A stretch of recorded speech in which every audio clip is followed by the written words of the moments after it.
Ал канча шаар бар Кыргызстанда? 44. Кандай сиз зам министрсизби? Ооба. Канча шаар бар? Урматтуу мекендештер, урматтуу айдоочулар. Эгер унааңыздарга газ койдуруш керек болсо, биз сунуштаган Автогаз газ жабдууларын орнотуу автосервисине келиңиздер.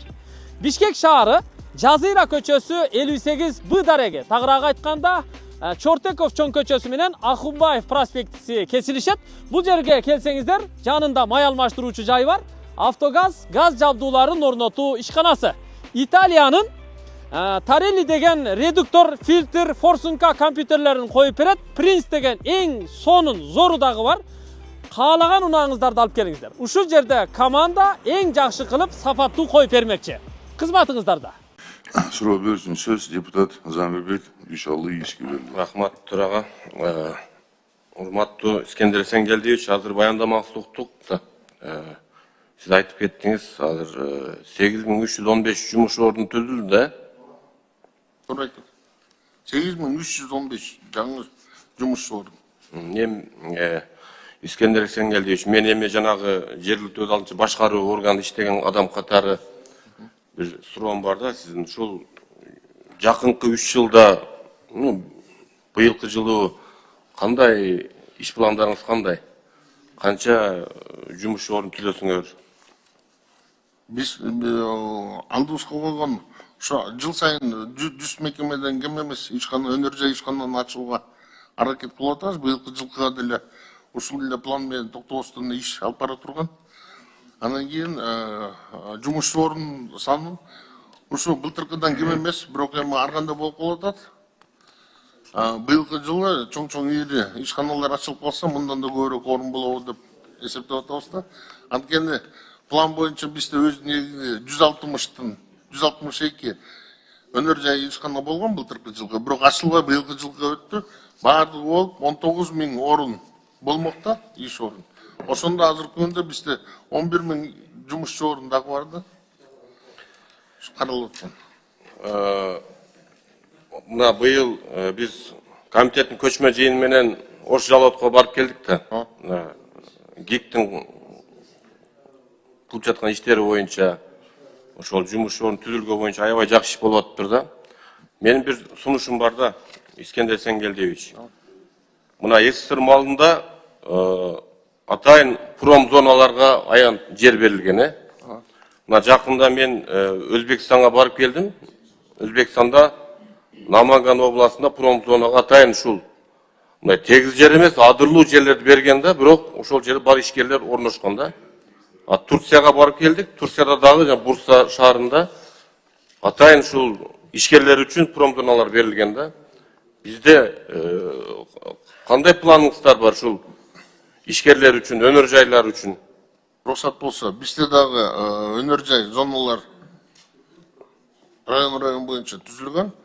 Мисалы алып көрсөк, мисалы Чүй районунда 202 гектар жер азыркы маалда даяр. Инвесторлор келип, ошол жерге өзүнүн ишканасын курууга жер бөлүнөт да. Анан кийин мисалы үчүн Кара-Балтада 170 гектар, 180 гектар ошондой жер бөлүнгөн, даяр турат. Өз негизи былтыркы жылы биз министрлик тарабынан 23 ишканага жер бөлүп берүү боюнча трансформацияга жардам бергенбиз да. 23 ишкананы ачуу боюнча жер тиркесүү боюнча жардам берилген. Андан тышкары финансирование 24 проекти боюнча жардам берилди биз тараптан. Бардыгы болуп өнүктүрүү фонддордон 21,5 миллиард сом акча бөлүнгөн да былтыркы жылы. А банктардан болсо 3 миллиард 242 миллион сом ошо бөлүнүп, ошонун үстүнөн жумуш жүрдү да былтыркы жылы. Эсенгелдиевич, мына бизге дагы көп ишкерлер кайрылат да. Жерлердин бардыгы менчиктештирилип кеткен. Арендага алайлы десе кымбат баары. Мен сунушум да ушул Бишкек шаарынын айланасында жерлерден Чүйдөн болобу 500 гектарды жерди бөлүп промзонага, ал жерди трансформация кылып, суусун жеткирип, жолун, электр энергиясын камсыз кылып бериш керек. Ошондой эле Ош областына. Ал канча шаар бар Кыргызстанда? 44. Кандай сиз зам министрсизби? Ооба. Канча шаар бар?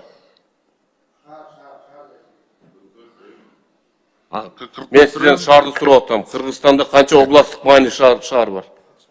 35 шаар. Жок, областтык маани деген шаар. Областық майында 9. Жоқ, 2 республиканы 7-9 да. Сиз кызык экенсиз. Сиз зам министрсиз го? Ооба. Канча райондук маани деген шаар бар?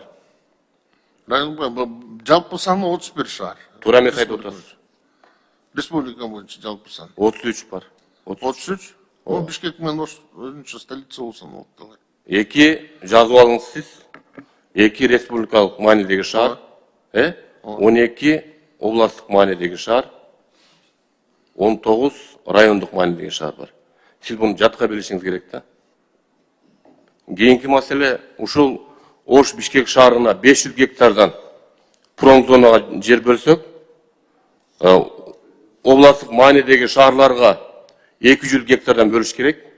Жазып алсаңыз, менин бул сунушумда сизгечи райондук маанидеги шаарларга 100 гектардан, 235 айыл өкмөттөргө 50 гектардан промзонага деп жер бөлүш керек. Бизде эгер чүйгө дагы 500 гектар жерди трансформация кылып туруп промзонага бөлсөңүз, 1 айда толот. Сиз 4 сөттөн бөлүп берсеңиз 500 гектар жерди 12 000 ишкерге жумуш орун түзүлөт.